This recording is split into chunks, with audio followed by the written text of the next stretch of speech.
Vanhojen metsätyömenetelmien perinne elää harrastajien käsissä. Sotkamolainen Martti Niskanen vaalii lapsena oppimiaan metsätyö- ja hevostaitoja omalla maatilamatkailu-tilallaan. Vaikka perinnemetsätyöstä saatava tulo on niukkaa, auttaa perinteen säilymisen ja siirtämisen halu metsätyömiestä jaksamaan. Helmikuun kovat pakkaset eivät yllä koko ankaruudessaan Sotkamon Tervamäen laelle, mutta kylmä on kumminkin. Se ei kuitenkaan pakkaseen tottunutta perinnemetsuria haittaa. Ihan kansakoulun toisella 3. luokalla piti isän mukana aina päästä, kyllä kun oli koulusta vapaata tai joululoman aika.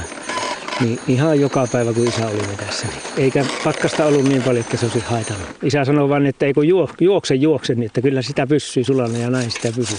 Niskanen kaataa puut pukkurilla eli yhden miehen justeerilla, karsii rungot kirveellä ja katkoo sahalla. Vaikka työ on näytösluonteista, uskoo hän, että vanhoilla menetelmillä voisi tehdä savottaa työksenkin, jos muut olosuhteet olisivat kohdallaan.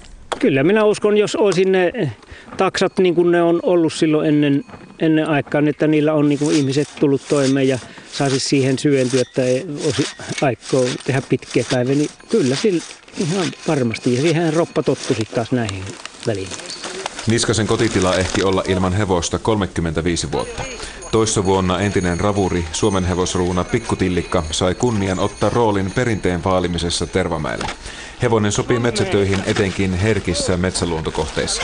Juuri tämmöisessä nuoren metän käsittelyssä, niin ajourro ei tarvitse käytännössä olla ollenkaan, niin että se jääpi se mehtä täysin niin kuin ehjäksi. Siihen ei tarvitse tehdä turhia aukkoja. Mitä tässä on, mitä nykymehtätyössä ei ole?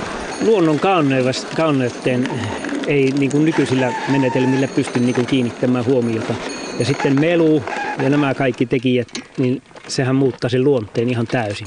Hevosen kupsostelu tuolla metässä, niin se on niin luonnonläheistä. Se on niin kuin siellä ellään kuin ellään kävellä.